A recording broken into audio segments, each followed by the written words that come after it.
Naj dan pred plenarno obravnavo dveh zakonov, ki se tičejo bolj pravične in bolj življenjske ureditve socialnih in družinskih transferov, poudarimo še nekaj ključnih rešitev iz teh dveh zakonov in predvsem morda tudi razjasnimo nekaj nejasnosti, ki so se v zadnjih dneh glede teh dveh zakonov pojavile.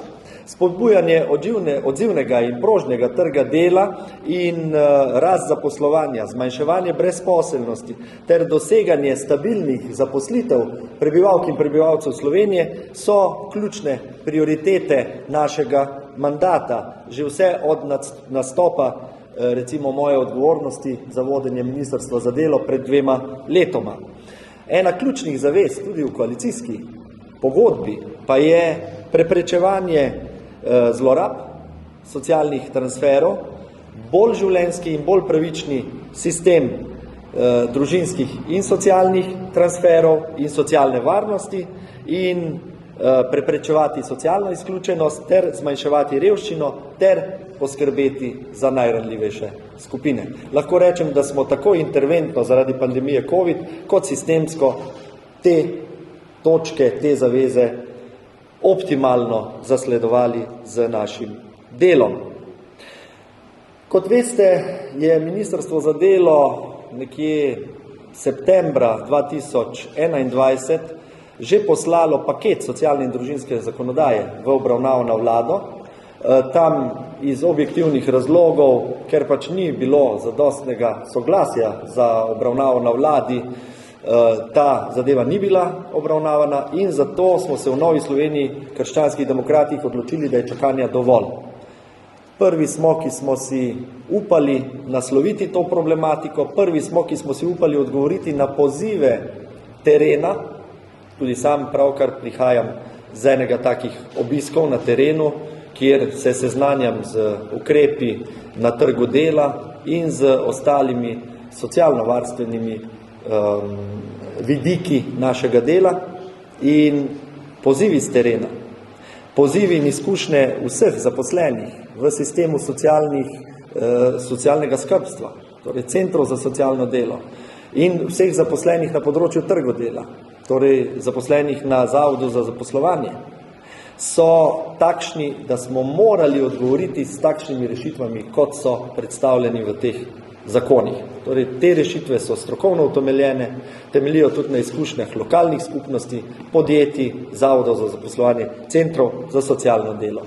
In ne nazadnje, te rešitve so bile tudi v široki javni razpravi. Torej, Poslanska skupina Nove Slovenije je zato konec januarja letošnjega leta te zakonske predloge za tako imenovano malo socialno reformo vložila v parlamentarno obravnavo, ki sedaj že pospešeno poteka. Več o tem bo povedal spoštovani prijatelj, vodja poslanske skupine Nove Slovenije v Državnem zboru, Jožef Horvat.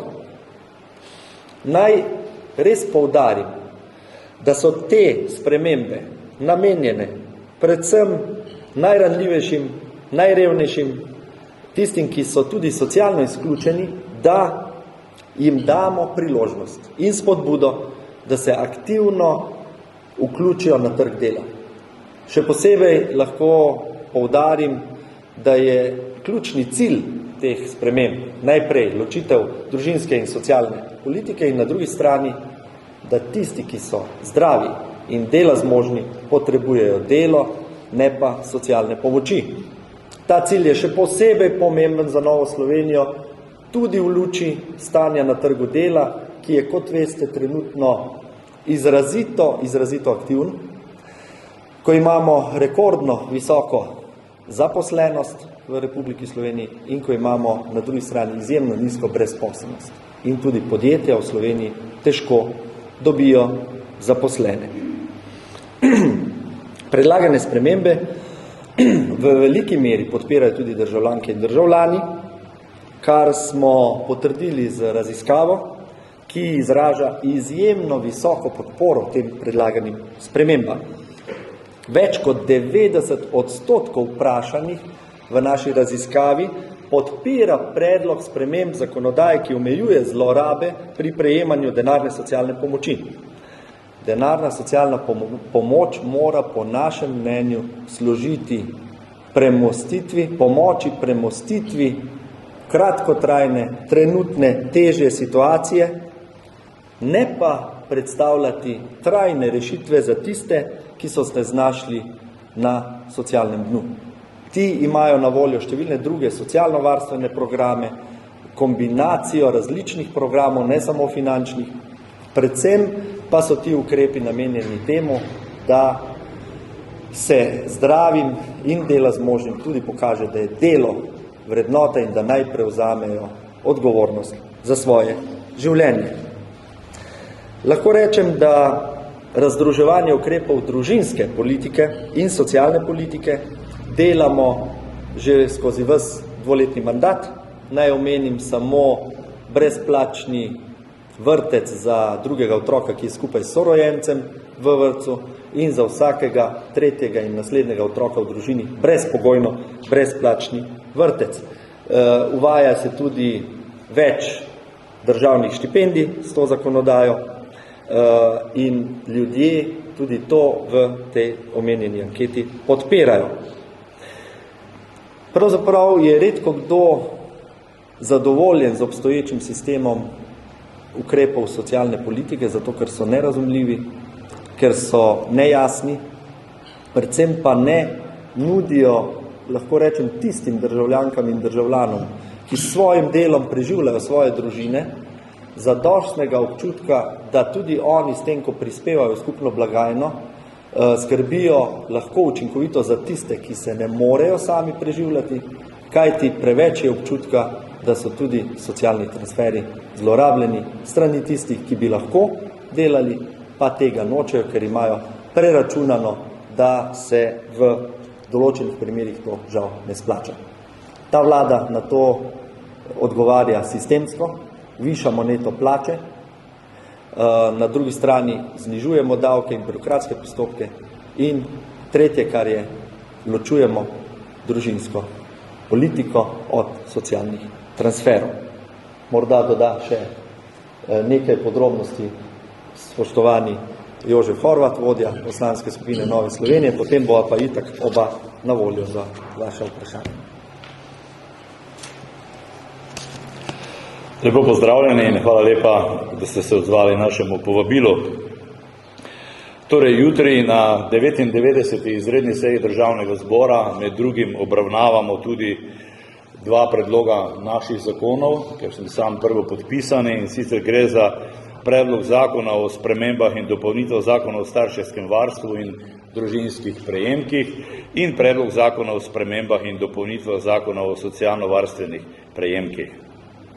S paketom socialne zakonodaje ljudem vračamo zaupanje v sistem socialnih transferjev in socialne države.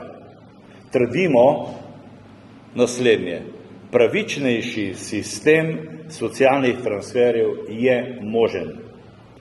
Na terenu nam ljudje pogosto izražajo nejevoljo, ker zaznavajo velike anomalije v sistemu socialnih transferjev. Nekateri pravijo takole: boljše socialc kot minimalc. Kar pomeni, da se v Sloveniji ne splača delati. Delo pa mora biti vrednota. Prav to v Novi Sloveniji močno poudarjamo in v tej smeri v skladu z našim programom tudi delujemo. Delo je tisto, ki človeka usrečuje, delo je tisto, ki človeka izpolnjuje.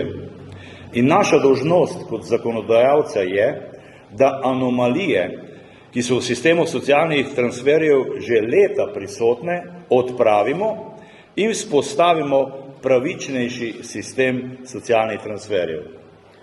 Kritike, da uničujemo socialno državo, kritike, da uvajamo kaznovalno politiko, ostro zavračamo. Prihajajo predvsem od naših najhujših političnih nasprotnikov. V družbo vračamo zgolj temeljno družbeno pravičnost. In to kažejo tudi rezultate glasovanja na pristojnih odborih za dva omenjena zakona. Prvi, torej zakon o dopolnitvah zakona o starševskem varstvu in družinskih prejemkih je prejel podporo 7-2, drugi pa 9-1. V obeh primerih je proti glasovala samo in samo Levica. Tudi poslanci opozicije, razen seveda Levice, podpirajo predloge. Ob noveli sta bili na odboru amandmirani, obe noveli sta bili na odboru amandmirani, pri čemer smo upoštevali tudi pripombe zakonodajno-pravne službe. Trditve o rešitvah, ki so predstavljene v nekaterih medijih, ki jih danes beremo, tako v veliki meri ne držijo. Jasno smo zapisali, kaj pomeni izplačevanje otroškega dodatka v naravi, ki je sicer že uveljavljen termin v socialni zakonodaji. Gre za izplačevanje v obliki konkretnih dobrin na podlagi naročilnice za konkretno blago, plačila posameznih računov in podobno. Do izplačila v naravi bi prišlo kot skrajni ukrep, ne že ob uvedbi prekrškovnega postopka Inšpektorata Republike Slovenije za šolstvo in šport, temveč na podlagi odločbe o prekrškovnem postopku, v katerem bi inšpektorat ugotovil, da učenec iz neopravičljivih razlogov ne obiskuje pouka ali drugih dejavnosti v okviru obveznega programa osnovne šole. Naše rešitve zasledujejo načelo največje otrokove koristi. V obzir ne jemljajo le sedanjosti, temveč tudi otrokovo prihodnost in njegovo sposobnost, da se, ko odraste, s pomočjo zaposlitve postavi na lastne noge.